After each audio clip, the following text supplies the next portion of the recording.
ಮಾಧ್ಯಮದ ಸ್ನೇಹಿತರೆ ಮತ್ತು ನಮ್ಮ ಪಕ್ಷದ ಯುವ ಜನತಾದಳದ ಅಧ್ಯಕ್ಷರಾದಂಥ ಸನ್ಮಾನ್ಯ ನಿಖಿಲ್ ಕುಮಾರಸ್ವಾಮಿ ಅವರೇ ಮತ್ತು ನಮ್ಮ ಮೇಲ್ಮನೆಯ ಮುಖ್ಯಸ್ಥರಾದಂಥ ಸರ್ವಣ ಅವರೇ, ಶಾಸಕ ಮಿತ್ರರಾದಂಥ ನಮ್ಮ ಹರೀಶ್ ಅವರೇ ಮತ್ತು ಸ್ವರೂಪ್ ಅವರೇ ಮತ್ತು ವಿಧಾನ ಪರಿಷತ್ ಸದಸ್ಯರಾಗಿದ್ದಂಥ ಸನ್ಮಾನ್ಯ ತಿಪ್ಪೇಸ್ವಾಮಿ ಸಾಹೇಬ್ರೆ ಮತ್ತು ಎಲ್ಲ ಮುಖಂಡರೇ, ಇವತ್ತು ಏನು ಪ್ರತಿ ವರ್ಷ ಮಳೆ ಬಂದಂಥ ಸಂದರ್ಭದಲ್ಲಿ ಹಳ್ಳಿ ಕಡೆ ಒಂಥರ ಪರಿಸ್ಥಿತಿ ಆದರೆ ಬೆಂಗಳೂರು ಜನ ಒಂಥರ ಪರಿಸ್ಥಿತಿನ ಎದುರಿಸಬೇಕಾಗ್ತದೆ. ಈ ಬೆಂಗಳೂರು ಜನ ಅವರು ಕಷ್ಟ ಬಂದಾಗಷ್ಟೇ ಒಂದು ಪರಿಸ್ಥಿತಿನ ಅವಲೋಕನ ಮಾಡಲಿಕ್ಕೆ ಸಾಧ್ಯ ಆಗ್ತಾ ಇರ್ತಕ್ಕಂಥ ಈ ಸರ್ಕಾರದ ಬಗ್ಗೆ ಕಿಂಚಿತ್ತಾದರೂ ಕಾಳಜಿ ಇದ್ದರೆ ಖಂಡಿತ ಇದನ್ನು ಶಾಶ್ವತವಾದಂಥ ಒಂದು ಪರಿಹಾರನ ಹುಡುಕೊಡಿ ಅಂತಕ್ಕಂಥ ಗೋಳನ್ನು ನಾವು ಇವತ್ತು ಸುಮಾರು 6-7 ಕಡೆ ನಾವು ಪ್ರವಾಸ ಮಾಡಿ ನೋಡಿದಂಥ ಸಂದರ್ಭದಲ್ಲಿ ಅಲ್ಲಿ ಕಂಡಂಥ ಒಂದು ಪರಿಸ್ಥಿತಿನ ನಾವು ಅವಲೋಕನ ಮಾಡಿದಾಗ ಅಲ್ಲಿ ಪರಿಸ್ಥಿತಿನ ಸುಧಾರಿಸಲಿಕ್ಕೆ ಸಾಧ್ಯ ಇದೆ. ಆದರೆ ಇವರು ಅಲ್ಲಿ ಅನುದಾನಗಳನ್ನ ಏನು ಮಾಡ್ತಾ ಇದ್ದಾರೆ ಬೆಂಗಳೂರಿನಲ್ಲಿ ನಮ್ಗೆ ಅರ್ಥ ಆಗ್ತಾ ಇಲ್ಲ. ಬೆಂಗಳೂರಿಗೆ ಅಭಿವೃದ್ಧಿಗೆ ಹೆಚ್ಚಿನ ಅನುದಾನನೂ ಕೂಡ ಇದೆ, ಅದನ್ನು ಸಮರ್ಪಕವಾಗಿ ಬಳಸ್ಕೊಂಡು ಇಂಥ ಒಂದು ಪರಿಸ್ಥಿತಿನ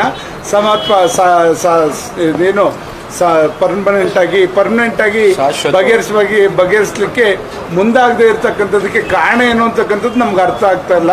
ಇವತ್ತು ಸಿಲ್ಕ್ ಬೋರ್ಡ್ ಜಂಕ್ಷನ್ ಇರ್ಬೋದು, ಇಲ್ಲೆಲ್ಲ ನಾವು ನೋಡಿದ್ವಿ. ಆಮೇಲೆ ಸಾಯಿ ಲೇಔಟ್ನಲ್ಲಿ ಮತ್ತು ಜಯನಗರದಲ್ಲಿ ಮತ್ತು ಏನು JP ನಗರ ಮತ್ತು ಮೈಕೋ ಲೇಔಟ್ ಇಲ್ಲೆಲ್ಲ ಕೂಡ ನಾವು ಪ್ರವಾಸ ಮಾಡಿದಾಗ ಒಂದು HPR ಲೇಔಟ್ನಲ್ಲೂ ಕೂಡ ನಾವು ನೋಡಿದಾಗ ಸಿಲ್ಕ್ ಬೋರ್ಡ್ ಜಂಕ್ಷನಲ್ಲಿ ಈಗಾಗಲೇ ಅಲ್ಲಿ ನಾವು ಪರಿಸ್ಥಿತಿನ ನೋಡಿದಾಗ ಅಲ್ಲಿ ಇರ್ತಕ್ಕಂಥ ಸಮಸ್ಯೆನ ಇವತ್ತು ಬಗೆಹರಿಸಲಿಕ್ಕೆ ಸಾಧ್ಯ ಇದೆ. ಬಟ್ ಇವರು ಅದ್ರ ಬಗ್ಗೆ ಕ್ರಮ ತಗೊಳ್ಳದೇ ಇರ್ತಕ್ಕಂಥದ್ದೇ ಕಾರಣ.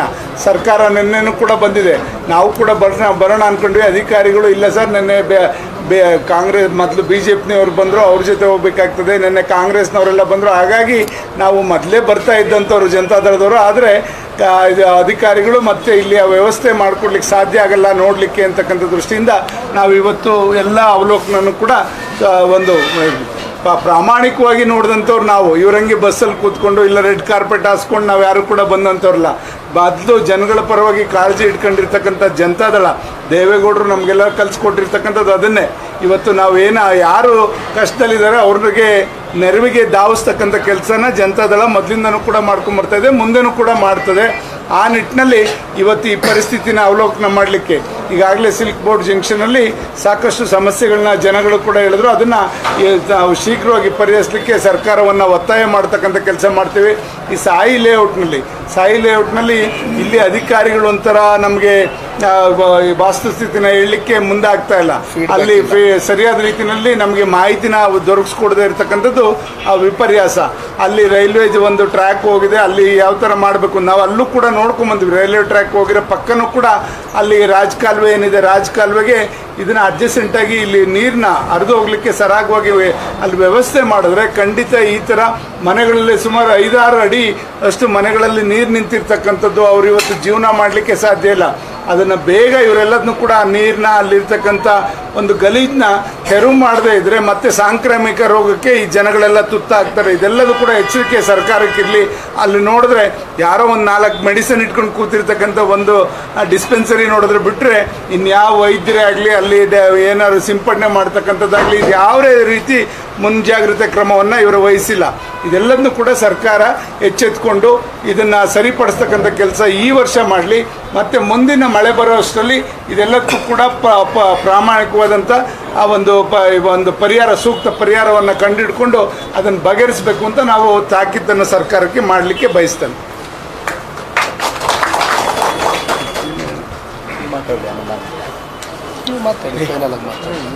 ಮಾತಾಡಿ ಸರ್ವಣ.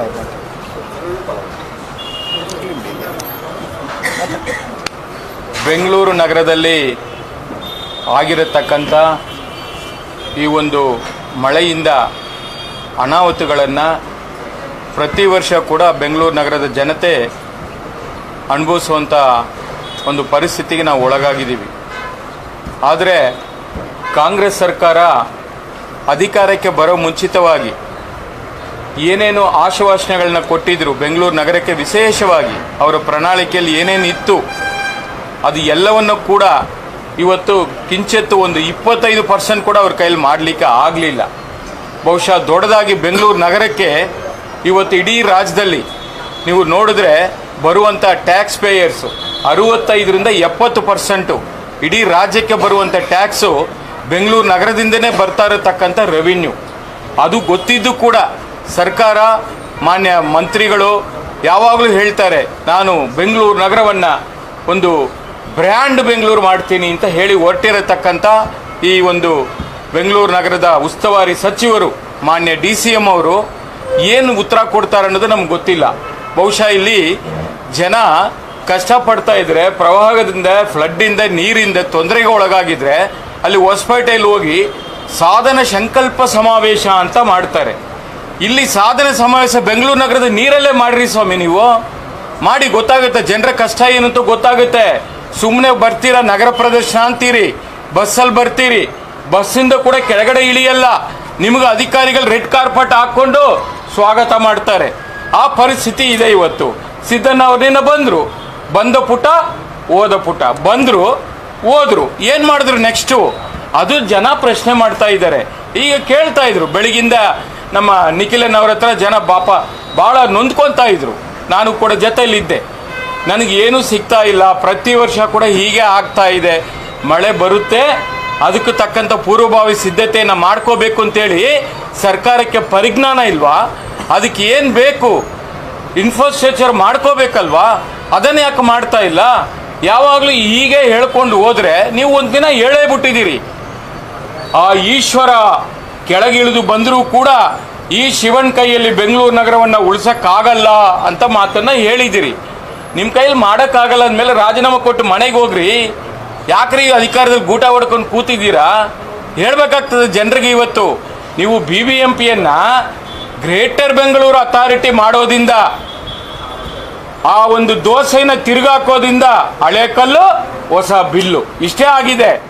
ಬಟ್ ಯಾವುದೇ ಥರ ಪರಿವರ್ತನೆ ಆಗಿಲ್ಲ. ನೀವು ಇಷ್ಟು ದಿನ ಬಂದು 2 ವರ್ಷ ಆದಮೇಲೆ ನೀವು ಬರೀ ಹೆಸರನ್ನು ನಾಮಕರಣ ಮಾಡಿದ್ದೀರ, ಬದಲಾವಣೆ ಮಾಡಿದ್ದೀರ. ಹೊತ್ತು ನಿಮ್ಮ ಅಧಿಕಾರಿಗಳಾಗಲಿ 8 ಝೋನ್ ಇದೆ ಬೆಂಗಳೂರು ನಗರದಲ್ಲಿ. ಒಂದು ಝೋನಿಂದ ಯಾವುದೋ ಅಧಿಕಾರಿಗಳೇನಾದ್ರು ಇವತ್ತು ಬಂದಿದ್ದಾರಾ? ನಿನ್ನ BBMP ಕಮಿಷನರ್ಗೆ ನಾವೇ ಮಾತಾಡಿದ್ದೀವಿ, BBMP ಕಮಿಷನರ್ಗೆ ಪತ್ರ ಬರೆದಿದ್ದೀವಿ, ನಾವು ಶಾಸಕರ ತಂಡ ಬರ್ತಾ ಇದ್ದೀವಿ, ಎಲ್ಲ ಕಡೆ ಪ್ರವಾಸ ಮಾಡ್ತಾ ಇದ್ದೀವಿ. ಅಲ್ಲಿ ನಮ್ಗೆ ಮಾಹಿತಿ ಬೇಕಾಗುತ್ತೆ, ನಿಮ್ಮ ಅಧಿಕಾರಿಗಳನ್ನು ಕಳಿಸ್ಕೊಡಿ ಈ ಝೋನಲ್ಲಿ ಅಂತ ಕೇಳ್ಕೊಂಡಿದ್ವಿ. ಒಬ್ಬ ಅಧಿಕಾರಿ ಬರ್ತಾ ಇಲ್ಲ. ಯಾಕೆ ಸ್ವಾಮಿ ತಾರತಮ್ಯ ಮಾಡ್ತೀರಿ? ನಾವೇನು ರಾಜಕೀಯ ಮಾಡಕ್ಕೆ ಬಂದಿದ್ದೀವ? ಇಲ್ಲಿ ಜನರ ಕಷ್ಟನ ನೋಡಲಿಕ್ಕೆ ಬಂದಿದ್ದೀವಿ. ನಮ್ಮ ವರಿಷ್ಠ ಅಂತ ಸನ್ಮಾನ್ಯ ದೇವೇಗೌಡರ ಮಾರ್ಗದರ್ಶನದಲ್ಲಿ, ನಮ್ಮ ನಾಯಕರಾದಂಥ ಕುಮಾರಣ್ಣವರ ಒಂದು ಮಾರ್ಗದರ್ಶನ, ನಮ್ಮ ಯುವ ನಾಯಕರಾದಂಥ ನಿಖಿಲ್ ಗೌಡರು ಅವರ ಒಂದು ನೇತೃತ್ವದಲ್ಲಿ ಇವತ್ತು ಬಂದಿರತಕ್ಕಂಥದ್ದು. ಏನು ಮುಂದಕ್ಕೆ ನಾವು ಮಾಡ್ಬೋದು, ಜನರ ಸಮಸ್ಯೆ ಏನಿದೆ, ಯಾವ ಥರ ಇನ್ಫ್ರಾಸ್ಟ್ರಕ್ಚರ್ನ ಬದಲಾವಣೆ ತರಬಹುದು, ಜನರ ಸಮಸ್ಯೆಗಳೇನು, ನಮ್ಮ ಪಕ್ಷದ ವತಿಯಿಂದ ಮುಂದಿನ ದಿನಗಳಲ್ಲಿ ನಾವೇನು ಹೇಳಬೇಕು, ಕೊಡಬೇಕು ಅನ್ನೋದ್ರ ಬಗ್ಗೆ ಒಂದು ದೂರದೃಷ್ಟಿಯಿಂದ ನಾವು ಇಲ್ಲಿ ಬಂದಿರತಕ್ಕಂಥದ್ದು. ಅಧಿಕಾರಿಗಳಿಗೆ ಅದು ಏನು ನೀವು ಮಾರ್ಗದರ್ಶನ ಕೊಟ್ಟರು ನಮಗಂತ ಗೊತ್ತಿಲ್ಲ. ಒಬ್ಬ ಅಧಿಕಾರಿ ಬರೋಕ್ಕೂ ರೆಡಿ ಇಲ್ಲ, ಅಲ್ಲಿ ವಾಸ್ತವಾಂಶ ಹೇಳಲಿಕ್ಕೂ ರೆಡಿ ಇಲ್ಲ. ಈ ಥರ ಆದರೆ ಬೆಂಗಳೂರು ನಗರವನ್ನು ನೀವು ಹೇಳ್ದಂಗೆ ಯಾರು ಬಂದರೂ ಉಳಿಸೋಕ್ಕಾಗಲ್ಲ. ಅದರಿಂದ ಇವತ್ತೇನು ನೀವು ಬಂದು ಹೋಗಿದ್ದೀರಿ, ನಮಗೂ ಕೆಲವು ಮಾಹಿತಿಗಳು ಸಿಕ್ಕಿದೆ. ನಾವು ಕೂಡ ಸರ್ಕಾರಕ್ಕೆ ಪತ್ರ ಬರಿತೀವಿ, ಉಸ್ತುವಾರಿ ಸಚಿವರಿಗೂ ಹೇಳ್ತೀವಿ, ಮುಖ್ಯಮಂತ್ರಿಗೂ ಹೇಳ್ತೀವಿ, BBMP ಆಯುಕ್ತರಿಗೂ ಹೇಳ್ತೀವಿ. ಎಲ್ಲೆಲ್ಲಿ ಏನೇನು ಸಮಸ್ಯೆಗಳಿದೆ ನಮ್ಮ ಪಕ್ಷದ ವಿಧಾನಸಭಾ ಕ್ಷೇತ್ರದ ಅಧ್ಯಕ್ಷರ ಮುಖಾಂತರ ಎಲ್ಲವನ್ನು ಕೂಡ ತೆಗೆದುಕೊಂಡು ನಮ್ಮ ಶಾಸಕರ ತಂಡ ಸರ್ಕಾರಕ್ಕೆ BBMPಗೆ ಕೂಡ ಒಂದು ಪತ್ರ ಬರೆದು ನಿಮಗೆ ತಿಳುವಳಿಕೆ ಮೂಡಿಸುವಂಥ ಕೆಲಸವನ್ನು ಮಾಡ್ತೀವಿ. ಮುಂದಿನ ದಿನಗಳಲ್ಲಿ ಹೆಚ್ಚಿನ ಒಂದು ಗಮನ ಹರಿಸಿ ಬೆಂಗಳೂರು ನಗರಕ್ಕೆ ಒಂದು ಒತ್ತು ಕೊಟ್ಟು ಈ ಬ್ಯಾಡ್ ಬೆಂಗಳೂರನ್ನು ನಿಜವಾಗ್ಲೂ ಬ್ರ್ಯಾಂಡ್ ಬೆಂಗಳೂರು ಮಾಡಬೇಕು ಅಂತೇಳಿ ನಿಮ್ಗೇನಾದ್ರು ಕನಿಷ್ಠ ಪರಿಜ್ಞಾನ ಇದ್ದರೆ ಅದ್ರ ಕಡೆ ಗಮನ ಹರಿಸಿ ಅಂತೇಳಿ ನಾವು ನಮ್ಮ ಪಕ್ಷದ ವತಿಯಿಂದ ಒತ್ತಾಯ ಮಾಡ್ತಾ ಇದ್ದೀವಿ. ಅದಾದ ನಂತರ 4 ಮಂದಿ ಈ ಒಂದು ನಮ್ಮ ಬೆಂಗಳೂರು ನಗರದಲ್ಲಿ ಮಳೆ ಹಾನಿಯಿಂದ ಜೀವ ಕಳ್ಕೊಂಡಿದ್ದಾರೆ. ಆ 4 ಮಂದಿಗೂ ಕೂಡ ಇವತ್ತು ನಮಗೆ ಅವ್ರು ಸಿಕ್ಕಿಲ್ಲ, ಮನೆ ಖಾಲಿ ಮಾಡ್ಕೊಂಡು ಹೋಗಿದ್ದಾರೆ ಅಂತ ಹೇಳಿದ್ರು. ನಮ್ಮ ಪಕ್ಷದ ವತಿಯಿಂದ 4 ಮಂದಿಗೂ ಕೂಡ 50,000 ಅಂತೇಳಿ 2 ಲಕ್ಷ ರೂಪಾಯಿನ JDS ಪಕ್ಷದ ವತಿಯಿಂದ ನಾವು ಅವರಿಗೆ ಕಳಿಸ್ಕೊಡುವಂಥ ಕೆಲಸವನ್ನು ಮಾಡ್ತೀವಿ ಅಂತ ಹೇಳಿ ಈ ಸಂದರ್ಭದಲ್ಲಿ ಹೇಳಲಿಕ್ಕೆ ಬಯಸ್ತಾ ಇದ್ದೀನಿ.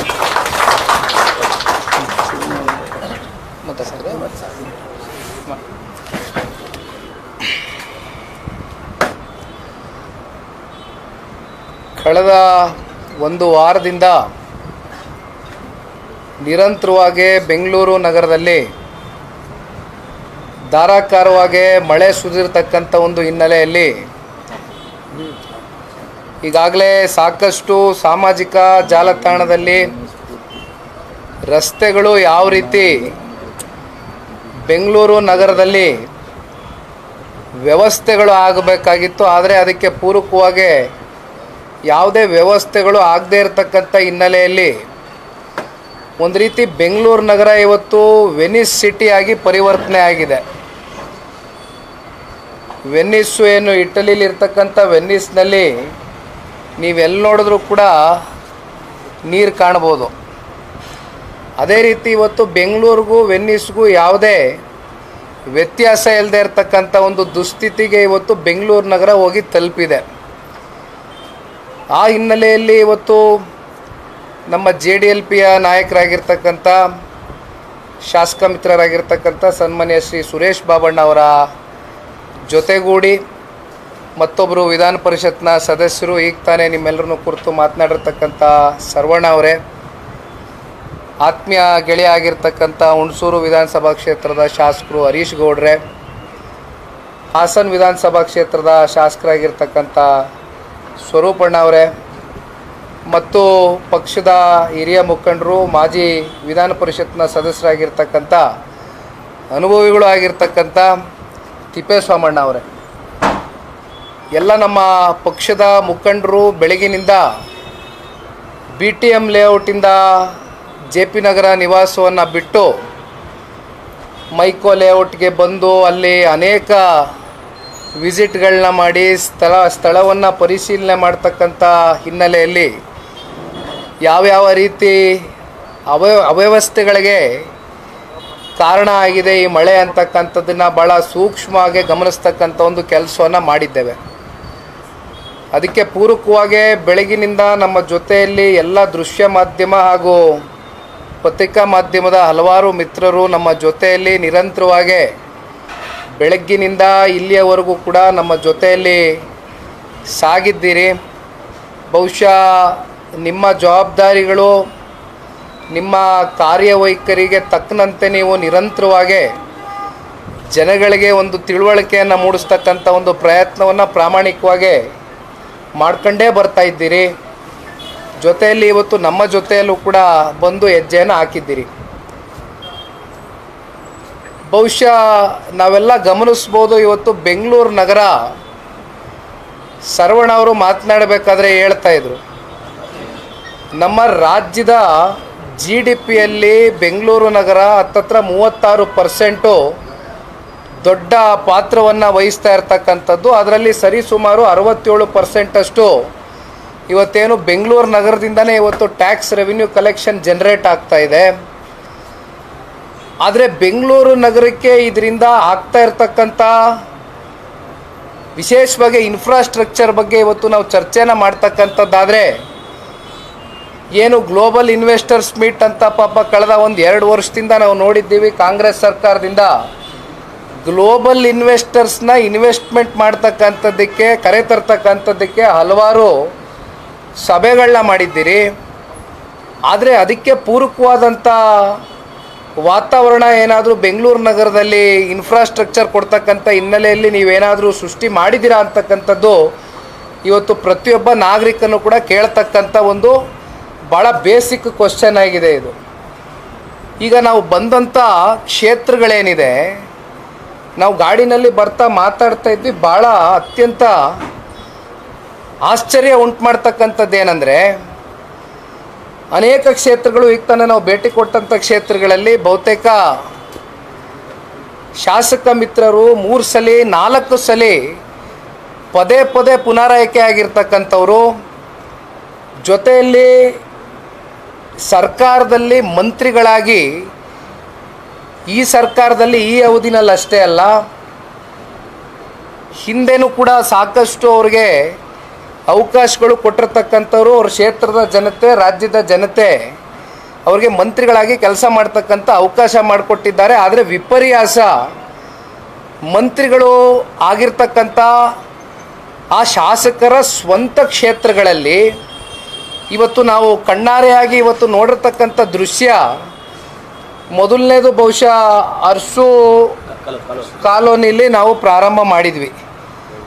ಅರಸು ಕಾಲೋನಿಲಿ ಏನು ಪ್ರಾರಂಭ ಮಾಡಿದ್ವಿ, ಅಲ್ಲಿ ಮಧ್ಯಮದ ವರ್ಗದ ಜನರು ವಾಸವಾಗಿದ್ದಾರೆ. ಜೊತೆಯಲ್ಲಿ ಭಾಳ ಜನ ಹಕ್ಕುಪತ್ರಗಳು ಇಲ್ಲದೆ ಇರತಕ್ಕಂಥ, ಸಾಮಾಜಿಕವಾಗಿ ಆರ್ಥಿಕವಾಗಿ ಹಿಂದುಳಿದಿರ್ತಕ್ಕಂಥ ಸಮುದಾಯಗಳು, ಪರಿಶಿಷ್ಟ ವರ್ಗ, ಪರಿಶಿಷ್ಟ ಜಾತಿಯ ಜನರು ಕೂಡ ವಾಸವಾಗಿದ್ದಾರೆ. ಸರಿಸುಮಾರು 45 ಕುಟುಂಬಗಳು ಅರಸು ಕಾಲೋನಿಯಲ್ಲಿ ವಾಸವಾಗಿರ್ತಕ್ಕಂಥದ್ರ ಬಗ್ಗೆ ನಮಗೆ ಮಾಹಿತಿಯನ್ನು ಕೊಟ್ಟರು. ಏನು ಪಾಪ ಶೀಟ್ ಮನೆಗಳ ಕಟ್ಕೊಂಡು ವಾಸ ಮಾಡ್ಕೊಂಡಿರ್ತಕ್ಕಂಥ ಆ ಒಂದು ಜನಾಂಗ ಏನಿದ್ದಾರೆ, ಪ್ರತಿದಿನ ಒಂದು ಕೂಲಿಯನ್ನು ಮಾಡಿ ಜೀವನವನ್ನು ಸಾಗಿಸ್ತಕ್ಕಂಥ ಬಡ ಕುಟುಂಬಗಳಿಗೆ ಇಲ್ಲಿವರೆಗೂ ಒಂದು ಹಕ್ಕುಪತ್ರಗಳು ಕೊಡಲಿಕ್ಕಾಗಿಲ್ಲ. ಜೊತೆಯಲ್ಲಿ ನಾವು ಇನ್ನೊಂದು ಸ್ವಲ್ಪ ಮುಂದುವರೆದ ಭಾಗವಾಗಿ ವಿಸಿಟ್ ಮಾಡಿದಾಗ ನಾವು ಒಂದು ಗಮನಿಸಿದ್ದು, ರಾಜಕಾಲುವೆಗಳು ಪ್ಲಸ್ಸು ಕೆರೆ ಕಟ್ಟೆಗಳು ಇವೆರಡರ ಬಗ್ಗೆ ನಾವು ಚರ್ಚೆ ಮಾಡ್ತಕ್ಕಂಥದ್ದಾರೆ. ಇವತ್ತು ಸಾಯಿ ಬಡಾವಣೆ ಬಗ್ಗೆ ಬರ್ತೇವೆ, ಕೊನೆ ಹಂತದಲ್ಲಿ ಮಾತನಾಡ್ತೇನೆ.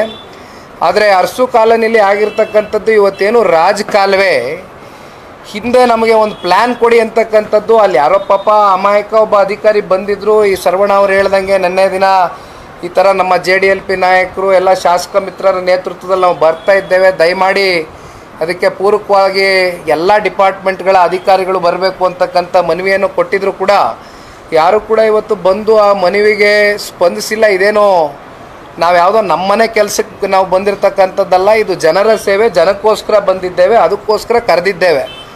ಆದರೆ ಯಾರೂ ಪೂರಕವಾಗಿ ಸ್ಪಂದಿಸಿಲ್ಲ. ಯಾರೋ ಒಬ್ಬ ಅಮಾಯಕ ಅಧಿಕಾರಿ ಒಬ್ಬರು ನಿಂತ್ಕೊಂಡಿದ್ರು ಅರಸು ಲೇಔಟಲ್ಲಿ. ಇನ್ಫ್ಯಾಕ್ಟ್ ಬಾಬಣ್ಣ ಅವರು ಕೇಳಿದ್ರು, ಏನಪ್ಪ ಹಿಂದೆ ಇದ್ದಂಥ ಪ್ಲ್ಯಾನ್ ಏನಾದ್ರು ನಿನ್ನ ಕೈನಲ್ಲಿದೆಯಾ?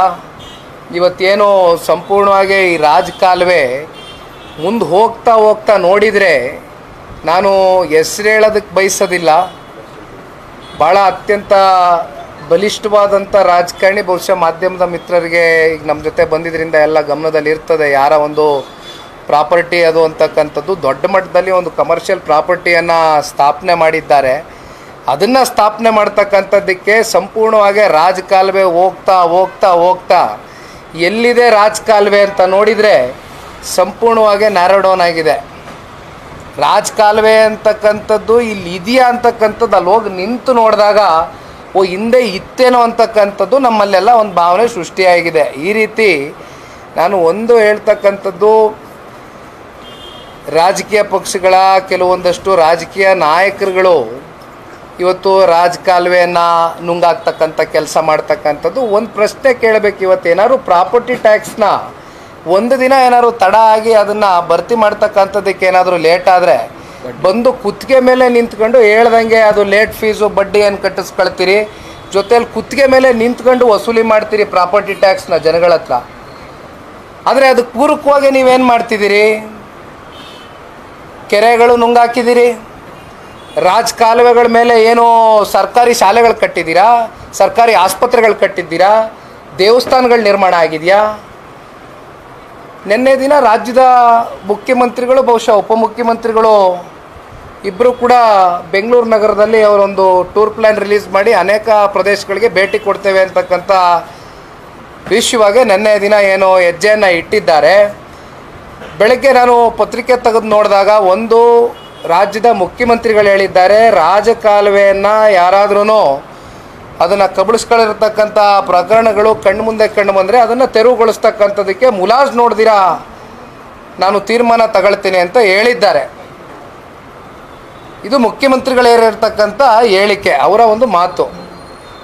ಆದರೆ ಯಾರ್ಯಾರು ರಾಜಕಾಲುವೆಯನ್ನು ಇವತ್ತು ಕಬಳಿಸ್ಕೊಂಡಿದ್ದಾರೆ, ಅಲ್ಲಿ ಈ ಥರ ಕಮರ್ಷಿಯಲ್ ಕಾಂಪ್ಲೆಕ್ಸ್ಗಳು ಬಿಲ್ಡಿಂಗ್ಗಳು ಕಟ್ಕೊಂಡು ಇದು ಆಫೀಸ್ ಬಾಡಿಗೆಗಳು ಕೊಟ್ಕೊಂಡಿದ್ದಾರೆ, ನಿಜಕ್ಕೂ ಕೂಡ ಅವ್ರನ್ನೆಲ್ಲ ನೀವು ತೆರವುಗೊಳಿಸ್ಲಿಕ್ಕೆ ಆಗ್ತದಾ?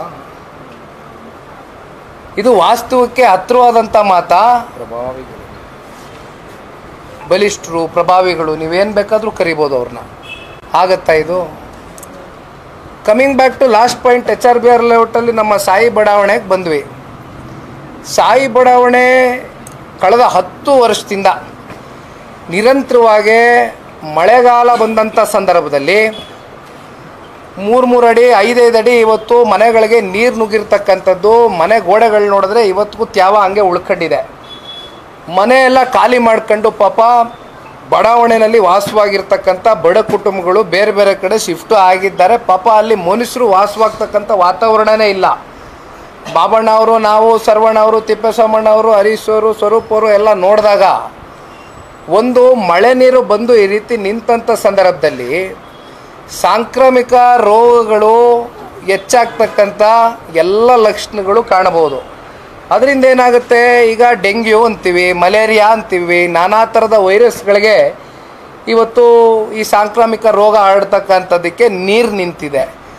ನನಗೆ ಹೇಳ್ತಾಯಿದ್ರು ಜನ ಅಲ್ಲಿ ಭೇಟಿ ಕೊಟ್ಟಾಗ, ನಿನ್ನೆ ಮುಖ್ಯಮಂತ್ರಿಗಳು ಬರ್ತಾ ಇದ್ದಾರೆ ಅಂತ ತರಾತುರಿಲಿ ಪಾಪ ಅಧಿಕಾರಿಗಳು ಬಂದು ಒಂದಷ್ಟು ವ್ಯವಸ್ಥೆಗಳು ಅವ್ರ ಕಣ್ಮುಂದೆ ಬಂದಾಗ ಮತ್ತು ಜನ ಅವ್ರಿಗೆ ಪ್ರಶ್ನೆ ಮಾಡಿದ್ರೆ ಇರುಸು ಮುರುಸಾಗ್ತದೆ ಅಂತಕ್ಕಂಥ ಹಿನ್ನೆಲೆಯಲ್ಲಿ ಅದೇ ಮೈಗೆ ಎಣ್ಣೆ ಹಚ್ಕೊಂಡು ಎಣ್ಣೆ ತಿಕ್ಕೊಂಡು ಕೆಲಸ ಮಾಡಿ ಹೊರಟುಬಿಟ್ಟಿದ್ದಾರೆ ಪಾಪ. ನಾನು ಜನಕ್ಕೆ ಕೈ ಜೋಡಿಸಿ ಒಂದು ಮನವಿ ಮಾಡ್ತೇನೆ. ವರ್ಷಕ್ಕೆ 1 ಸಲ ಅಥವಾ 2 ಸಲಿನೂ ಈ ರೀತಿ ಧಾರಾಕಾರವಾಗಿ ಮಳೆ ಸುರಿದಾಗ ಇಡೀ ಬಡಾವಣೆಯಲ್ಲಿ ಆಗ್ತಕ್ಕಂಥ ಒಂದು ಅವ್ಯವಸ್ಥೆ ಕೇವಲ 1 ವಾರದ ಚರ್ಚೆ ಆಗಿರಬಾರ್ದು ದಯಮಾಡಿ. ಏಕೆಂದರೆ ನಿಮ್ಮ ಜೊತೆ ಧ್ವನಿಗೂಡಿಸೋದಕ್ಕೆ ಜನತಾದಳ ಪಕ್ಷ ಸನ್ಮಾನ್ಯ ದೇವೇಗೌಡರು ಸಾಹೇಬರ ಮಾರ್ಗದರ್ಶನದಲ್ಲಿ ಕುಮಾರಣ್ಣವರ ನಾಯಕತ್ವದಡಿ ಸದಾಕಾಲ ನಿಮ್ಮ ಜೊತೆಯಲ್ಲಿ ಕೈ ಜೋಡಿಸ್ತೇವೆ.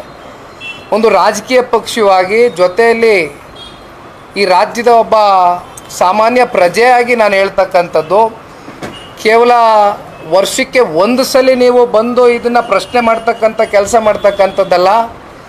ನಡೀರಿ ಒಂದು ತಂಡ ಹೋಗೋಣ, ನಡೀರಿ ಒಂದು ಆಯೋಗ ಕಟ್ಟೋಣ, ಹೋಗಿ ಮುಖ್ಯಮಂತ್ರಿಗಳಿಗೆ, ಉಪಮುಖ್ಯಮಂತ್ರಿಗಳು ಇವತ್ತೇನು ಬ್ರ್ಯಾಂಡ್ ಬೆಂಗಳೂರು, ಗ್ರೇಟರ್ ಬೆಂಗಳೂರು ಅಂತಕ್ಕಂಥದ್ದು ಪದೇ ಪದೇ ಚರ್ಚೆ ಮಾಡ್ತಾರೆ. ಮೊನ್ನೆ ಭಾಳ ಲಘುವಾಗೇ ಹೇಳಿಕೆಯನ್ನು ಕೊಟ್ಟಿದ್ದಾರೆ ಉಪಮುಖ್ಯಮಂತ್ರಿಗಳು. ಬರಲಿ ಬಿಡಿ, ಮಳೆ ಬಂದರೆ ಒಳ್ಳೇದಲ್ವಾ, ಯಾಕೆ ಬೇಡ ಅನ್ನಬೇಕು ಅಂತಾರೆ. ನಿಮಗೇನು ತೊಂದರೆ ಆಗಲ್ಲ, ನೀವೆಲ್ಲ ಆರಾಮಾಗೆ ದೊಡ್ಡ ದೊಡ್ಡ ಕಟ್ಟಡಗಳು, ಅಂತಸ್ತುಗಳು, ಬಿಲ್ಡಿಂಗ್ಗಳು ಕಟ್ಕೊಂಡಿರ್ತಕ್ಕಂಥವ್ರು ಆರಾಮಾಗಿ ವಾಸ ಆಗಿರ್ತೀರಿ. ನೀವಿರ್ತಕ್ಕಂಥ ಏರಿಯಾಗಳು ಲಕ್ಷಾಂತರ ರೂಪಾಯಿ ಬೆಳೆ ಬಾಳ್ತಕ್ಕಂಥ ಸ್ಕ್ವೇರ್ ಫೀಟ್ಗೆ ಇರ್ತಕ್ಕಂಥ ಏರಿಯಾಗಳಲ್ಲಿ ನೀವೆಲ್ಲ ವಾಸ ಆಗಿದ್ದೀರಿ. ಆದರೆ ಇಲ್ಲಿ ಮಳೆ ಬಂದರೆ ಸಮಸ್ಯೆ ಆಗ್ತಕ್ಕಂಥದ್ದು ಯಾರಿಗೆ? ಸಾಮಾನ್ಯ ನಾಗರಿಕರಿಗೆ ಸಮಸ್ಯೆ ಉಂಟಾಗ್ತಕ್ಕಂಥದ್ದು. ಹೇಳ್ತಾರೆ ಪಾಪ ಮಳೆ ಬರಲಿ ಬಿಡಿ, ಅದಕ್ಕೇನಂತೆ, ಯಾಕೆ ಬರಬಾರ್ದು ಮಳೆ ಅಂತಾರೆ. ಬಟ್ ಅದಕ್ಕೆ ಪೂರಕವಾಗಿ ನೀವೇನು ಮಾಡ್ತಿದ್ದೀರಿ? ಈಗ ಸಾಯಿ ಬಡಾವಣೆಗೆ ಬರ್ತೀರಣ.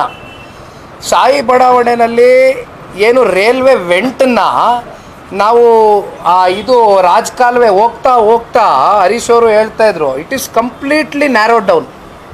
ಯಾವ ರೀತಿ ಆಗಿದೆ ಅಂದರೆ ದಟ್ ವೆಂಟ್ ನೀವು ದೂರದಿಂದ ನೋಡಿದರೆ, ಬಹುಶಃ ತಾವೆಲ್ಲ ಗಮನಿಸಿರ್ಬೋದು ಮಾಧ್ಯಮ ಸ್ನೇಹಿತರು, ಅದು ಹೋಗ್ತಾ ಇಷ್ಟಿದೆ ವೆಂಟ್. ಅದು ಎಲ್ಲಿಂದ ಔಟ್ಫ್ಲೋ ಹೋಗ್ತದೆ ನೀರು? ಅದು ಎಲ್ಲಿಂದ ಪ್ರಾರಂಭ ಆಗುತ್ತಲ್ಲ, ಶಿವಾಜಿನಗರದಿಂದ ಬರುತ್ತೆ ಅಂತಂದರು ನೀರು. ಅಲ್ಲಿಂದ ಇಲ್ಲಿಗೆ ಬಂದರೆ ಔಟ್ಫ್ಲೋ ಎಲ್ಲಿಗೆ ಎಂಡ್ ಆಗ್ತದೆ? ಆ ವೆಂಟು ಎಷ್ಟು ಅಗಲವಾಗಿರಬೇಕಾಗ್ತದೆ ಅದು ಹೋಗ್ತಕ್ಕಂಥದ್ದಕ್ಕೆ. ಇದು ಟೆಕ್ನಿಕಲ್ ಗ್ರೌಂಡ್ಸ್ ಮೇಲೆ ವರ್ಕ್ ಮಾಡಬೇಕಾಗಿತ್ತು. ತಂದೆಯವ್ರಿಗೆ ಬೆಳಗ್ಗೆ ನಾನು ಫೋನ್ನಲ್ಲಿ ಮಾತಾಡಿದಾಗ ಒಂದು ಮಾತನ್ನ ಹೇಳಿದರು. ಇದು ಒಂದೇ ಸಲ ಅಲ್ಲ, ಇದು ಅನೇಕ ಸಂದರ್ಭದಲ್ಲೂ 10 ವರ್ಷದಿಂದ ಪ್ರಕರಣ ನಿರಂತರವಾಗಿ ಮಳೆಗಾಲದಲ್ಲಿ ಸಾಯಿ ಬಡಾವಣೆಯಲ್ಲಿ ಆಗ್ತಾಯಿದೆ.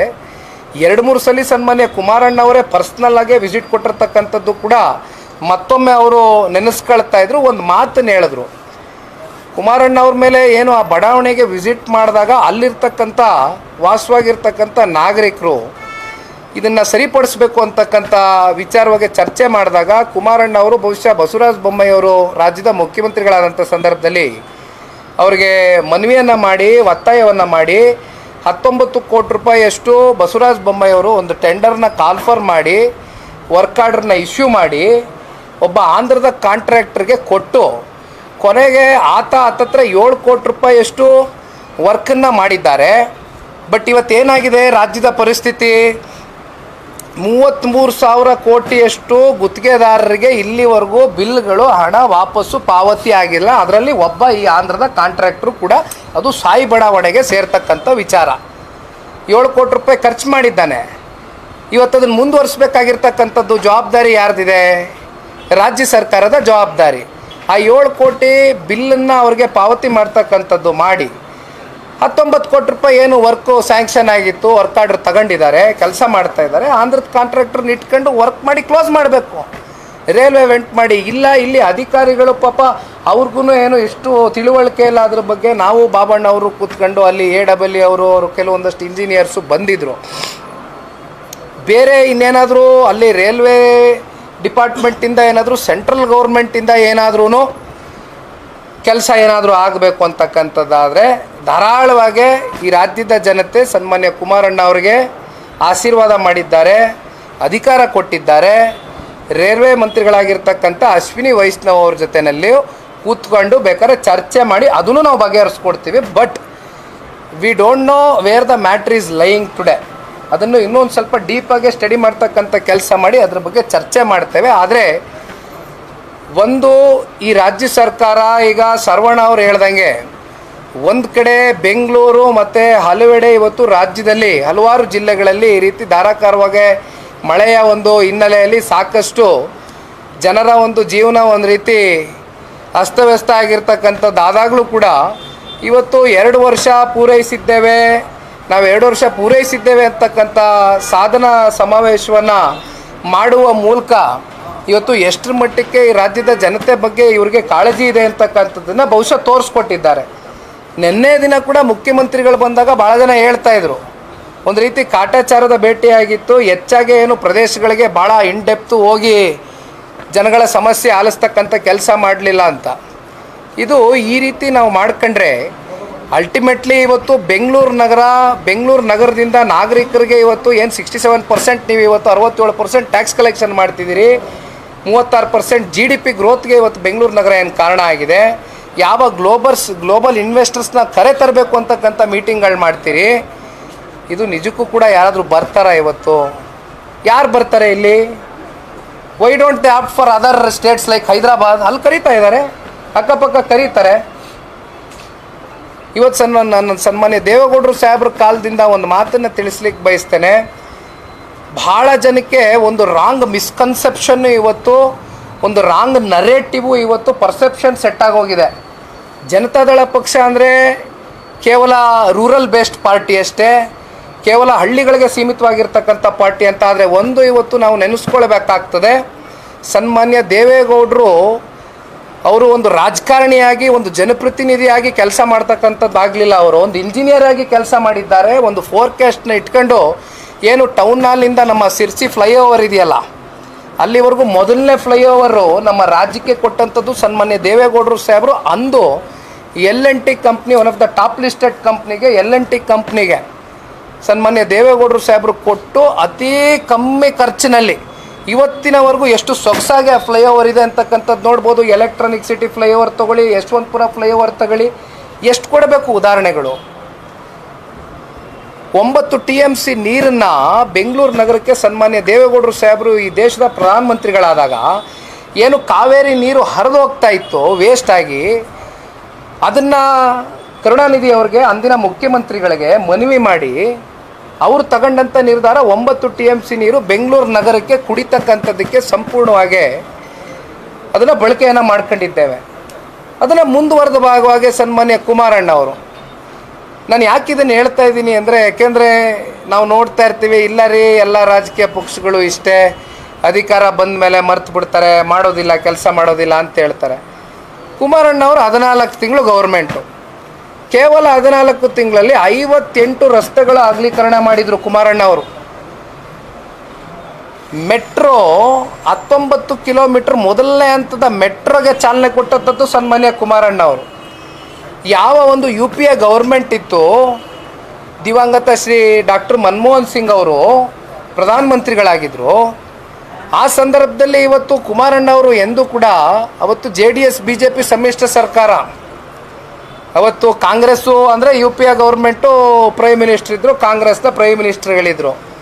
ಬಟ್ ಅವ್ರ ಜೊತೆ ಕೂತ್ಕೊಂಡು ಪೂರಕವಾಗಿ ಐ ಥಿಂಕ್ ಜವಾಹರ್ಲಾಲ್ ನೆಹರು ಅವರ ಒಂದು NRUM ಅಂತಕ್ಕಂಥ ಒಂದು ಸ್ಕೀಮ್ ಅಡಿ ಸಾಕಷ್ಟು ಇನ್ಫ್ರಾಸ್ಟ್ರಕ್ಚರ್ ಡೆವಲಪ್ಮೆಂಟ್ಗೆ ಸಾವಿರಾರು ಕೋಟಿ ಹಣವನ್ನು ಹೂಡಿಕೆ ಮಾಡಿದರು ಸನ್ಮಾನ್ಯ ಕುಮಾರಣ್ಣ ಅವರು. ಇವೆಲ್ಲವೂ ಕೂಡ ಇವತ್ತು ನಮ್ಮ ಕಣ್ಮುಂದೆ ಇದೆ. ಯಾಕೆ ಇದನ್ನು ಹೇಳ್ತಾ ಇದ್ದೀನಿ ಅಂದರೆ, ದಯಮಾಡಿ ನಾನು ಬೇರೆ ಪಕ್ಷಗಳ ಬಗ್ಗೆ ಚರ್ಚೆ ಮಾಡೋದಕ್ಕೆ ಹೋಗೋದಿಲ್ಲ, ಇಲ್ಲಿ ಪಕ್ಷಾತೀತವಾಗೂ ನಾವು ಮಾತನಾಡಬೇಕಾಗ್ತದೆ. ಯಾಕೆಂದರೆ ಸಂದರ್ಭ ಸಮಯ ಆ ರೀತಿ ಇದೆ.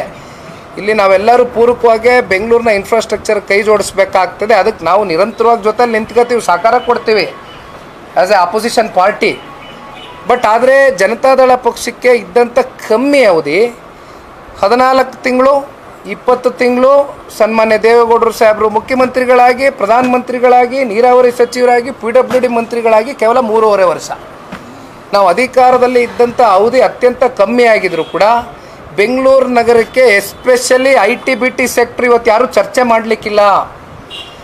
ನಾವೆಲ್ಲ ಅವರು ನೇಗಿಲಗಿರೆ ಅಂತಕ್ಕಂಥ ಏನು ಒಂದು ಬುಕ್ ಇದೆ, ಆ ಬುಕ್ಕನ್ನು ಓದಿದಂಥ ಸಂದರ್ಭದಲ್ಲಿ ಸನ್ಮಾನ್ಯ ದೇವೇಗೌಡರು ಸಾಹೇಬರು ತೊಗೊಂಡಿರ್ತಕ್ಕಂಥ ಅಗ್ರೆಸಿವ್ ತೀರ್ಮಾನಗಳೇನಿದೆ ಈ ದೇಶದ ರಾಜ್ಯದ ಪೂರಕವಾದಂಥ ಅಭಿವೃದ್ಧಿಗೆ ನಿಜಕ್ಕೂ ಕೂಡ ರೋಮಾಂಚನ ಉಂಟಾಗ್ತದೆ.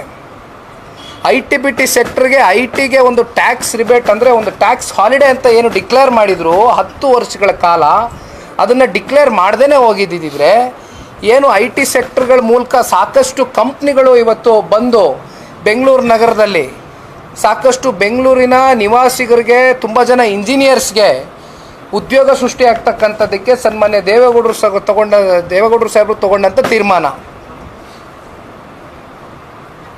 BBMPಯನ್ನು ಸನ್ಮಾನ್ಯ ಕುಮಾರಣ್ಣ ಅವರು ಮಾಡಿದರು, ಅದರಲ್ಲಿ 110 ಗ್ರಾಮಗಳನ್ನ ಸೇರಿಸಿದರು. ಈ ರೀತಿ ಅನೇಕ ಕಾಮಗಾರಿಗಳು ಅತ್ಯಂತ ಕಮ್ಮಿ ಅವಧಿಯಲ್ಲಿ ಮಾಡಿದ್ದೇವೆ ಜನತಾದಳ ಪಕ್ಷ. ಬಟ್ ಇಲ್ಲಿ ಇವತ್ತು ಪ್ರಶ್ನೆ ಇಷ್ಟು ಏನು 4.5 ಲಕ್ಷ ಕೋಟಿಯಷ್ಟು ದೊಡ್ಡ ಪ್ರಮಾಣದ ಗಾತ್ರದ ಬಡ್ಜೆಟನ್ನು ನಾವು ರಾಜ್ಯದ ಜನತೆಗೆ ಕೊಟ್ಟಿದ್ದೀವಿ ಅಂತಕ್ಕಂಥದ್ದು ಕೇವಲ ಬೆನ್ನು ತಟ್ಕೊಳ್ತಕ್ಕಂಥದ್ದು ಅಷ್ಟೇ ಅಲ್ಲ, ಅದಕ್ಕೆ ಪೂರಕವಾಗಿ ಬೆಂಗಳೂರು ನಗರದಲ್ಲಿ ಇವತ್ತು ಏನು ಇನ್ಫ್ರಾಸ್ಟ್ರಕ್ಚರು ಡೆವಲಪ್ಮೆಂಟು ಅಂತಕ್ಕಂಥದ್ದು ಸಂಪೂರ್ಣ ಕುಸಿದೋಗಿದೆ. ಐ ಥಿಂಕ್ ಇವತ್ತು SWC storm water drain, SWD ಪೂರಕವಾಗಿ ಪ್ರತಿ ತಾಲೂಕಿಗೂ ಬಹುಶಃ ಪ್ರತಿ ಕ್ಷೇತ್ರಕ್ಕೂ ಕಾರ್ಪೊರೇಷನ್ ಸೆಗ್ಮೆಂಟ್ಗೂ ಕೂಡ 2 ಕೋಟಿ ರೂಪಾಯಿಯಷ್ಟು ಹಣಕಾಸು ಬಿಡುಗಡೆ ಆಗಿದೆ. ಹತ್ತಿರ 1000 ಇಂದ 2000 ಕೋಟಿಯಷ್ಟು ಅಲ್ಲೂ ಕೂಡ ಹಣಕಾಸು ಕೊಟ್ಟಿದ್ದಾರೆ. But we don't know where they have been utilising this. ಇದಕ್ಕೆಲ್ಲ ಇವತ್ತು ರಾಜ್ಯ ಸರ್ಕಾರ ಉತ್ತರ ಕೊಡಬೇಕಾಗ್ತದೆ. ಬಾಬಣ್ಣ ಅವ್ರು ಹೇಳ್ದಂಗೆ ನಮ್ಮ ಮಿತ್ರ ಪಕ್ಷವಾಗಿರ್ತಕ್ಕಂಥ ಭಾರತೀಯ ಜನತಾ ಪಾರ್ಟಿ ಮೊನ್ನೆ ದಿನ ಬೆಂಗಳೂರು ನಗರದಲ್ಲಿ ಹಲವಾರು ಕಡೆ ಎಲ್ಲೆಲ್ಲಿ ಸಮಸ್ಯೆಗಳು ಉಂಟಾಗಿತ್ತು ಅವರು ಕೂಡ ಹೋಗಿ ಒಂದು ಹೆಜ್ಜೆಯನ್ನು ಇಟ್ಟು ಬಂದಿದ್ದಾರೆ. ತದನಂತರ ನಿನ್ನೆ ದಿನ ಮುಖ್ಯಮಂತ್ರಿಗಳು, ಉಪಮುಖ್ಯಮಂತ್ರಿಗಳು ಏನೊಂದು ಪ್ರೋಟೋಕಾಲ್ ಇತ್ತು ಅವ್ರು ಬರ್ತಕ್ಕಂಥದ್ದು ವಿಷಯ ತಿಳಿದ ನಂತರ ಇವತ್ತು ಜನತಾದಳ ಪಕ್ಷದ ಕಡೆಯಿಂದ ನಾವೆಲ್ಲರೂ ಬಂದಿದ್ದೇವೆ. ಒಟ್ಟಾರೆಯಾಗಿ ಇದನ್ನು ಒಂದು ಲಾಜಿಕಲ್ ಎಂಡ್ಗೆ ತಗೊಂಡೋಗ್ತಕ್ಕಂಥದ್ದಕ್ಕೆ ನಾಳೆಲೇ ಎಲ್ಲ ಆಗಿಬಿಡುತ್ತೆ ಅಂತಕ್ಕಂಥದ್ದನ್ನ ನಾನು ಹೇಳಲಿಕ್ಕೆ ಬಯಸೋದಿಲ್ಲ. ಅಟ್ಲೀಸ್ಟು ನಾವೇನಾದರೂ ಒಂದು ದಿಟ್ಟವಾದಂಥ ಒಂದು ಹೆಜ್ಜೆ ಇವತ್ತು ನಾವು ಹಿಡದೆ ಹೋದರೆ ultimately we don't know where we are going to reach. Bengaluru ನಗರ ಎಲ್ಲಿಗೆ ತೊಗೊಂಡೋಗಿ ನಿಲ್ಲಿಸ್ತಾರೆ ಅಂತಕ್ಕಂಥದ್ದು ಗೊತ್ತಿಲ್ಲ. ಯಾಕೆಂದರೆ ಈಗೇನೋ ಹೊಸದಾಗೆ ಬ್ರ್ಯಾಂಡ್ ಬೆಂಗಳೂರು ಅಂತಾರೆ, ಅದೆಂಥದ್ದು ಗ್ರೇಟರ್ ಬೆಂಗಳೂರು ಒಂದು ಕಾರ್ಪೊರೇಷನ್ ಇರೋ ಒಂದು ಕಾರ್ಪೊರೇಷನ್ಗೆ ಇವರು ಯಾವ ರೀತಿ ಕೆಲಸ ಮಾಡಿದ್ದಾರೆ ನೋಡಿದಾಗ 7-8 ಕಾರ್ಪೊರೇಷನ್ಗಳು ಏನು 16 ಜನ ಮೇಯರ್ಗಳಂತೆ. ಎಲ್ಲಿಂದ ಏನು ಇದು ಎಂಥದ್ದು ವಿಕೇಂದ್ರೀಕರಣ ಮಾಡ್ತೀವಿ ನಾವು? ಯಾವ ವಿಕೇಂದ್ರೀಕರಣ ಮಾಡ್ತೀರಿ? ಯಾರಿಗೆ ಪ್ರಶ್ನೆ ಮಾಡಬೇಕು? ಇದು ಕೇವಲ ದುಡ್ಡು ಹೊಡಿತಕ್ಕಂಥದ್ದಕ್ಕೆ ಹಾಕೊಂಡಿರ್ತಕ್ಕಂಥ ಯೋಜನೆಗಳಷ್ಟೇ ಇವೆಲ್ಲ. ಸುರೇಶ್ ಬಾಬಣ್ಣ ಅವರು ಫೋನ್ ತೆಗೆದುಕೊಂಡಿದ್ರಣ್ಣ. ನಾನು ಸನ್ಮಾನ್ಯ ಕುಮಾರಣ್ಣ ಅವ್ರ ಹತ್ರ ಕೂತು ಚರ್ಚೆ ಮಾಡಿದ್ದೇನೆ. ನೇರವಾಗಿ ಅಶ್ವಿನಿ ವೈಷ್ಣವ್ ಅವ್ರಿಗೆ ಭೇಟಿ ಆಗ್ತಕ್ಕಂಥದ್ದಕ್ಕೆ ಮೊದಲು ಅದಕ್ಕೆ ಏನು ಸಮಸ್ಯೆ ಆಗಿದೆ ಅಂತಕ್ಕಂಥದ್ದು ಇಲ್ಲಿವರೆಗೂ ಯಾರೂ ಅಧಿಕಾರಿಗಳು ಬಂದು ಸ್ಥಳದಲ್ಲಿ ಇವತ್ತು ನಮ್ಗೆ ಯಾವುದು ಕೂಡ ಆ ವಿಷಯ ಏನು ಅಂತಕ್ಕಂಥ ಮಾಹಿತಿಯನ್ನು ಕೊಟ್ಟಿಲ್ಲ. ಈಗೇನು ನಮಗೆ ಇರ್ತಕ್ಕಂಥ ಮಾಹಿತಿ ಬೆಳಗ್ಗೆ ಕುಮಾರಣ್ಣ ಅವ್ರ ಜೊತೆ ದೂರವಾಣಿಯಲ್ಲಿ ನಾನು ಮಾತಾಡಿದಾಗ, ನೋಡಪ್ಪ ಬಸವರಾಜ ಬೊಮ್ಮಾಯಿ ಸರ್ ಅವರು 19 ಕೋಟಿ ರೂಪಾಯಿ ರೀತಿ ಬಿಡುಗಡೆ ಮಾಡಿದರು, 7 ಕೋಟಿ ರೂಪಾಯಿ ಅದೇನು ವರ್ಕ್ ಆಗಬೇಕಾಗಿತ್ತು ಮಾಡಿದ್ರು, ಯಾರೋ Andhra contractor. But work order ಅದು ಪೇಮೆಂಟ್ ರಿಲೀಸ್ ಆಗದೆ ಇರ್ತಕ್ಕಂಥ ಹಿನ್ನೆಲೆಯಲ್ಲಿ ಸ್ಥಗಿತ ಆಗಿದೆ ಅಂತ ನನಗೆ ಮಾಹಿತಿ ಕೊಟ್ಟಿದ್ದಾರೆ. ಅದರ ಮುಂದುವರೆದ ಭಾಗವಾಗಿ ಸೆಂಟ್ರಲ್ ಗೌರ್ಮೆಂಟ್ ರಿಲೇಟೆಡ್ ಏನಾದರೂ ಇದ್ದರೂ ಕೂಡ ಸನ್ಮಾನ್ಯ ಕುಮಾರಣ್ಣ ಅವರಿದ್ದಾರೆ, ವಿ ಸೋಮಣ್ಣ ಸಾಹೇಬರಿದ್ದಾರೆ, ಎಲ್ಲರೂ ಕೂತ್ಕೊಂಡು ಸೂಕ್ತವಾದಂಥ ಒಂದು ತೀರ್ಮಾನಗಳಿಗೆ ಅವರು ಕೂಡ ಪ್ರಾಮಾಣಿಕವಾಗಿ ಹೆಜ್ಜೆಯನ್ನು ಹಾಕ್ತಾರೆ ಅಂತಕ್ಕಂಥದ್ದು ಹೇಳಲಿಕ್ಕೆ ಬಯಸ್ತೇನೆ. Thank you sir. ಪರಮೇಶ್ವರ್ ಅವರ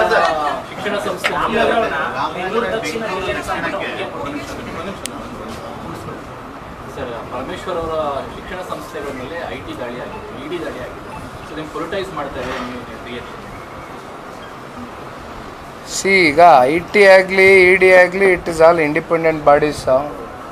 ಅವ್ರಿಗೆ ಯಾವುದೇ ತೀರ್ಮಾನಗಳು ತಗೊಳ್ಬೇಕಾದಂಥ ಸಂದರ್ಭದಲ್ಲಿ ಬಹುಶಃ ಅವ್ರಿಗೆ ಕೆಲವೊಂದಷ್ಟು ಮಾಹಿತಿಗಳು ಸಂಗ್ರಹಣ ಆಗಿರ್ಬೋದು, ಆ ಹಿನ್ನೆಲೆಯಲ್ಲಿ ತಗೊಂಡಿರ್ತಾರೆ. ಬಟ್ ಅಲ್ಟಿಮೇಟ್ಲಿ ಅವರು ಯಾವ ರೀತಿ ತನಿಖೆ ಏಜೆನ್ಸಿ ಆಗಿ ಯಾವ ರೀತಿ ತನಿಖೆಯನ್ನು ಮಾಡ್ತಾರೆ ಅದು ಅವರು ಹೊರಗೆ ಬಂದ ಮೇಲೆ ಬಹುಶಃ ಅದ್ರ ಮೇಲೆ ನಾವು ಇನ್ನೂ ವಿಸ್ತಾರವಾಗಿ ಚರ್ಚೆ ಮಾಡ್ಬೋದು.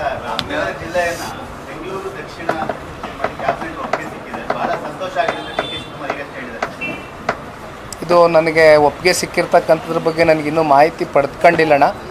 ಬಟ್ ಒಂದು ನಾನು ಹೇಳಲಿಕ್ಕೆ ಇಷ್ಟಪಡ್ತೇನೆ, ಇಲ್ಲಿ ಜಿಲ್ಲೆಯ ಹೆಸರು ಬದಲಾವಣೆ ಮಾಡಿದ ಮಾತ್ರಕ್ಕೆ ಡೆವಲಪ್ಮೆಂಟ್ ಆಗ್ತದೆ ಅಥವಾ ಜಿಲ್ಲೆ ಅಭಿವೃದ್ಧಿ ಕಾಣ್ಬೋದು ಅಂತಕ್ಕಂಥದ್ದು ಪ್ರಶ್ನೆ ಇಲ್ಲ. But I don't know about that, ಇದೇನು ಒಪ್ಪಿಗೆ ಆಗಿದೆಯೋ ಕ್ಯಾಬಿನೆಟಲ್ಲಿ ಏನಾಗಿದೆ ಐ ಡೋಂಟ್ ನೋ. ಬಟ್ ನೋಡೋಣ, ಅದೇನು ನೋಡ್ಕೊಂಡು ಮುಂದಕ್ಕೆ ಮಾತಾಡ್ತೀವಿ. ಹಿಂದೆನೂ ಕೂಡ ಕ್ಯಾಬಿನೆಟ್ನಲ್ಲಿ ಅಪ್ರೂವ್ ಮಾಡ್ಕೊಂಡಿದ್ರು, ಅದಾಗಲೇ ಸೆಂಟ್ರಲ್ ಗೌರ್ಮೆಂಟ್ ಅದನ್ನು ರಿಜೆಕ್ಟ್ ಮಾಡ್ತೀವಿ, ಮತ್ತೊಮ್ಮೆ ಆ ಸಾಹಸವನ್ನು ಕೈ ಹಾಕ್ತಿದ್ದಾರೆ. ಸೊ ಅದಕ್ಕೆ JDS-ನಿಂದ ಏನಾದರೂ ಹೋರಾಟದ ರೂಪ ಆ ಥರ ಬೇರೆ ರೀತಿ ಏನಾದರೂ ಪ್ರಯತ್ನಗಳು? ನಾನು ಇದಕ್ಕೋಸ್ಕರನೇ ಸ್ಪೆಷಲ್ಲಾಗಿ ಇನ್ನೊಂದು ಪ್ರೆಸ್ ಮೀಟನ್ನು ಆಯೋಜನೆ ಮಾಡ್ಕೊತೀನಣ್ಣ. ಇದನ್ನು ವಿಷಯ ತಿಳ್ಕೊಂಡು ನಾವು ಮಾತಾಡ್ತೀವಿ. ನಿಮ್ಗೆ ಒಪ್ಪಿಗೆ ಇದೆಯಾ ಸರ್? ಬೆಂಗಳೂರು ದಕ್ಷಿಣ ರಾಮನಗರ ಹೆಸರಲ್ಲಿ ನಿಮ್ಮ ತಂದೆಯವರು ಅದನ್ನು ಜಿಲ್ಲೆಯನ್ನು ಪ್ರಾರಂಭ ಮಾಡಿದ್ರು, ಅದನ್ನು ಬದಲಾವಣೆ ಹಠಕ್ಕೆ ಬಿದ್ದಿದ್ದಾರೆ DK ಶಿವಕುಮಾರ್. ಒಪ್ಪಿಗೆ ಇದೆಯಾ ಸರ್? ಇಲ್ಲಿ ಪಾಯಿಂಟ್ ಏನಂದರೆ ಅವ್ರು ಬಂದರು, ಒಂದು ಹೆಸರಿಟ್ರು, ಇವ್ರು ಬಂದರು, ಮತ್ತು ರಾಜಕೀಯವಾಗಿ ಇವರೊಂದು ಲಾಭ ತಗೊಳ್ಬೇಕು ಅಂತ ಇವರೇನೋ ಚೇಂಜ್ ಮಾಡ್ಕೊಂಡು ಹೊರಟಿದ್ದಾರೆ ಅನ್ನೋದು ಪ್ರಶ್ನೆ ಅಲ್ಲ. But ultimately everything lies on development ಅಷ್ಟೇ. ಈಗೇನು ನೀವು ಹೆಸರು ಬದಲಾವಣೆ ಮಾಡಿದ ತಕ್ಷಣ ಡೆವಲಪ್ಮೆಂಟ್ ಆಗುತ್ತೆ ಅಂತಕ್ಕಂಥದ್ದು ಯಾರಿಗೂ ಕೂಡ ಭರವಸೆ ಇಲ್ಲ. ಇವತ್ತಲ್ಲೇನು ಬಿಡದಿಲಿ ಟೌನ್ಶಿಪ್ ಬಗ್ಗೆ ಕೆಂಚಕಾರನಹಳ್ಳಿ ಇರ್ಬೋದು, ಬಿಡದಿ ಇರ್ಬೋದು, 10,000 ಎಕರೆ ಏನು ಅಕ್ವಿಸಿಷನ್ ಮಾಡಬೇಕು ಅಂತ ಹೊರಟಿದ್ದಾರೆ.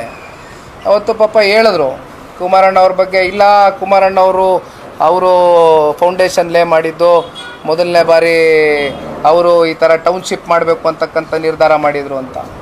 ಬಟ್ ಅಲ್ಟಿಮೇಟ್ಲಿ ನಾನು ಒಂದು ಪ್ರಶ್ನೆಯನ್ನು ಕೇಳಲಿಕ್ಕೆ ಬಯಸ್ತೇನೆ, including about the Bidadi township. ನಾನು ಮಾತಾಡಬೇಕಾಗಿದೆ ಪಾಯಿಂಟ್, ಮುಂದೆ ಮಾತಾಡ್ತೀನಿ.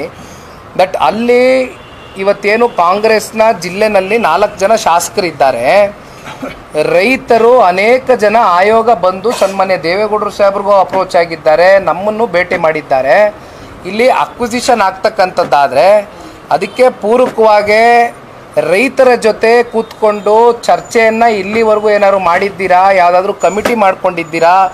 ಅವ್ರನ್ನ ಕರೆದು ಯಾರಿಗಾದ್ರೂ ಕಷ್ಟ ಸುಖ ಕೇಳಿದ್ದೀರಾ? ಯಾವ ರೀತಿ ಮಾಡಬೇಕು, ಏನು ಮಾಡಬೇಕು? ಅದೆಂಥದ್ದು 50-50 ಅನುಪಾತದಡಿ ನಾವು ಸೈಟ್ಗಳು ಕೊಡ್ತೇವೆ, ಕೇಳಿದಷ್ಟು ದುಡ್ಡು ಕೊಡ್ತೇವೆ ಅಂತ ಸುಮ್ಮನೆ ಬಂದು ನಲ್ಲಿ ಕೂತ್ಕೊಂಡು ಚರ್ಚೆ ಮಾಡ್ತಕ್ಕಂಥದ್ದಲ್ಲ. ಬಟ್ ಅಲ್ಲಿರ್ತಕ್ಕಂಥ 4 ಜನ ಕಾಂಗ್ರೆಸ್ ಶಾಸಕರು ಎಷ್ಟು ಜನ ರೈತರ ಮನೆಗೆ ಭೇಟಿಯಾಗಿದ್ದೀರಿ?